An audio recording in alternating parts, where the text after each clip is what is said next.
And welcome back. Now, in the midst of everything else that I have going on, last night's power rankings, some Blues fans weren't happy because I glossed over number 2 to get to number 1. And I've been doing that in the power rankings. What ends up happening is, so I get through the power rankings and I get down to number 1, and I'm tired. That's the time of night where I'm just exhausted, and it's been about half an hour. Usually at that point, I'm parched. I need something to drink. So sometimes I will hurry my way past this number 2 spot to get to number 1. And the other part of the reason that I do that is because people already know what's number 1 when I reveal what number 2 is. So I will do my best in future power rankings from here going forward to not have those things affect me and to give as much time for every team on the board. So let's talk about current number 2 on the power rankings, which is the St. Louis Blues, a team that won the Stanley Cup. And there was some expectation they might have a bit of a struggle this year. Why? Because when you've won the Stanley Cup, your motivation in October may not be as high. That's understandable.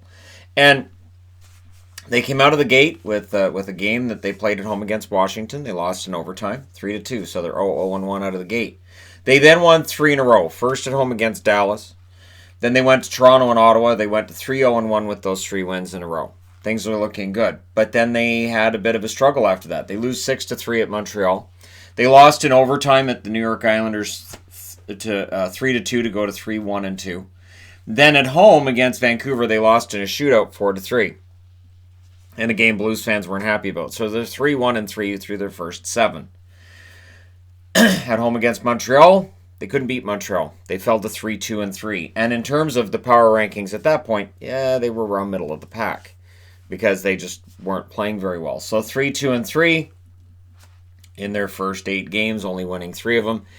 You might be able to qualify that as a cup hangover, I guess. But then they win at home against Colorado, 3-1. They won against LA. That's a home game, 5-2. So that's 2 wins in a row to go to 5-2-3 in their first 10. So not bad. However, they would go to Boston. They lose 3-0. They went to Detroit. It took overtime to beat Detroit 5-4. So they're up to 6-3-3. But this was the start of something big, and we had no idea at the time. They would win 7 in a row. At home against Minnesota, they win 2-1. They win in overtime, 4-3 over Columbus. And overtime becomes a really popular spot for them over the next little while. They win at Minnesota in overtime, 4-3. They win 2-1 against Vancouver in overtime to go to 10-3-3. And my problem with that was I want to see more wins in regulation. So 5 of these wins have been in overtime. They then went to Edmonton. They won 5-2 to go to 11-3-3. And then they go to play against the Calgary Flames. They win 3-2 in overtime. So again, overtime, they go to 12-3-3. So St. Louis, this is a pretty good run. But there's part of me saying, but as great as these 7 games in a row have been, they've been great. We want to see more in regulation. They would give me that later on. In fact, they're giving that to us now. They lost in a shootout against Arizona 3-2. They lost in overtime at Columbus 3-2. So they fall to 12-3-5. So they're not losing in regulation until they're at home against Anaheim. They lose 4-1. But they turned around and beat Tampa 3-1, and then they beat Calgary 5-0 to win 2 in a row. So their next game is home against Nashville. They lost 4-2. They went to Nashville, lost in a shootout 3-2 to fall to 14-5-6. So over that short period, they have the 2-game winning streak here. They lose a couple here. They weren't winning very much in regulation, and again, it definitely affected their ranking on my board and all of that. And coming out of those 2 frustrating games against Nashville, again, we're still waiting on it. You wait on it. That a team coming out of a Stanley Cup win will have their 5 or 10 games where they struggle. And maybe this was it. Maybe they're not going to have those struggles this year, and St. Louis is going to finish with a much better record than last year. But they would rattle off 4 wins in a row. At Tampa, 4-3. At Dallas, 3-1. Versus Pittsburgh, 5-2. And then at Chicago, 5-0 to run the record to 18-5-6. An amazing record they had at that point. They would then lose at Pittsburgh 3-0. No shame in that. Pittsburgh's been very good, even without players. But then it kind of turned a little bit. Versus Toronto, they lost 5-2. Then they went to Buffalo, and again they lose that one 5-2.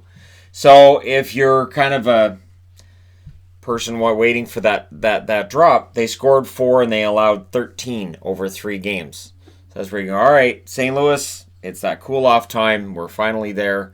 The St. Louis Blues, this is where we're going to have some troubles. No. 5-game winning streak since then. They're still on this winning streak technically. They beat Vegas 4-2. This is at home. And at home again, they went against Chicago 4-3. They beat Colorado 5-2 in a battle for first place. There wasn't much of a battle on the Colorado side. They then beat Edmonton 2-1. So they win all 4 games on the homestand. And last night went to San Jose and won 5-2. Incredible run. And when you compare it to where they were a year ago, yeah, it's a pretty incredible run. It was pointed out in my current power rankings that a year ago this week they were 30th in the power rankings. And I remember the key with them then was they weren't winning at home, and they had a home-heavy schedule. I was like, well, they got to win on the road. And then they did. Now, their upcoming schedule, I wanted to go over their next 11 games because there's some interesting runs here. They have their next 2 on the road against LA and Winnipeg. That Winnipeg set is the start of a home and home. So they go home and play against Winnipeg, and then they go back out on the road for 3 to Arizona, Colorado, and Vegas. That's a tough 6-game stretch right there.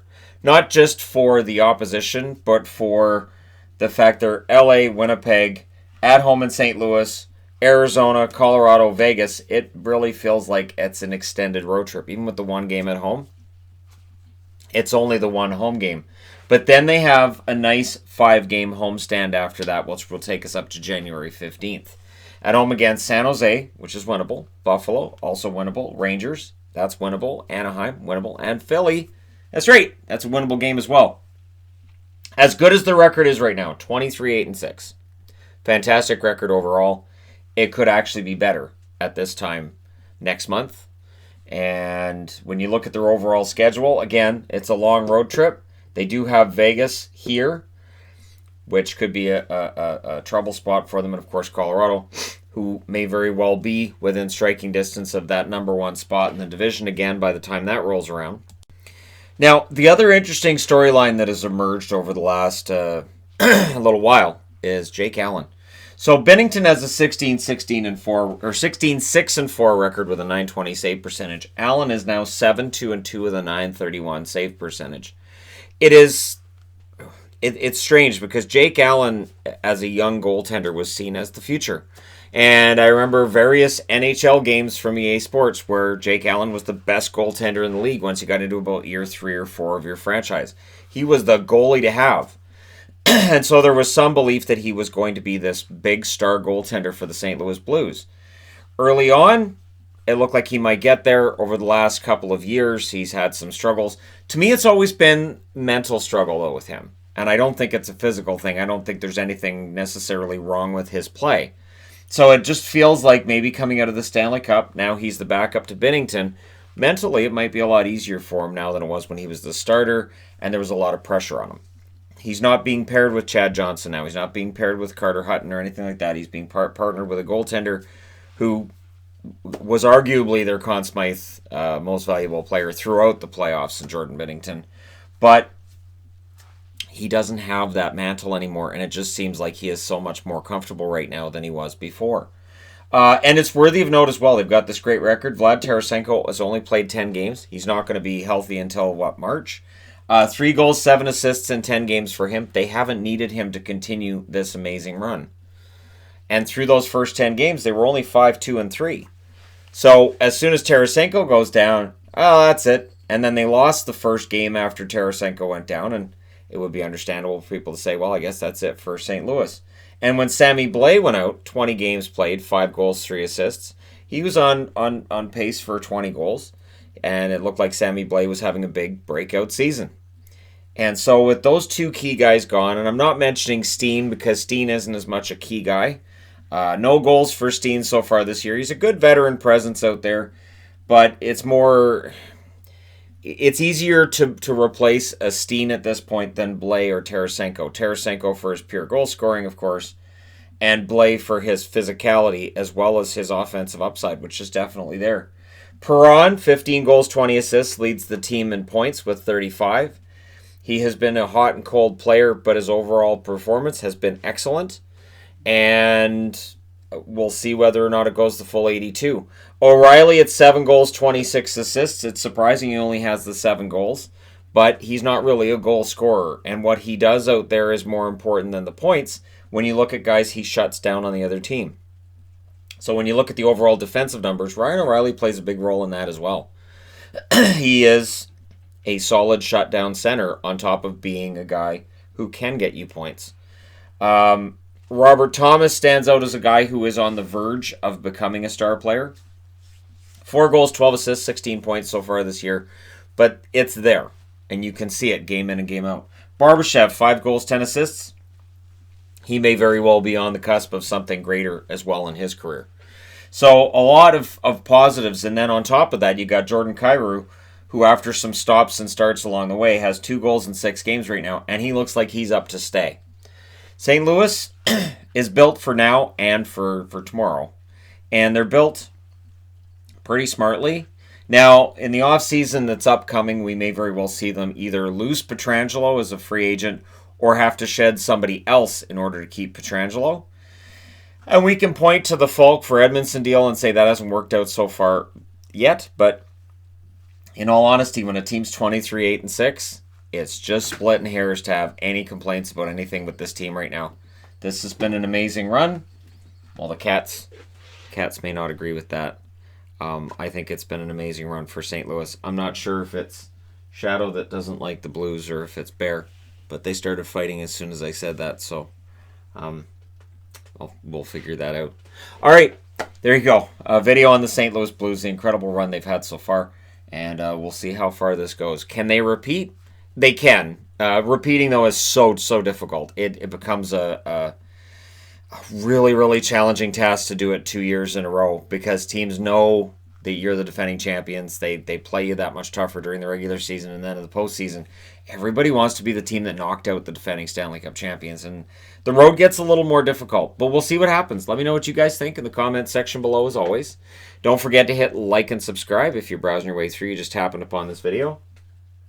Shadow, don't you dare. Yeah, no, I'm talking to you. Leave her alone. She's trying to sleep. All right. Thank you guys so much for watching, and thank you for all your support. I will talk to you again soon.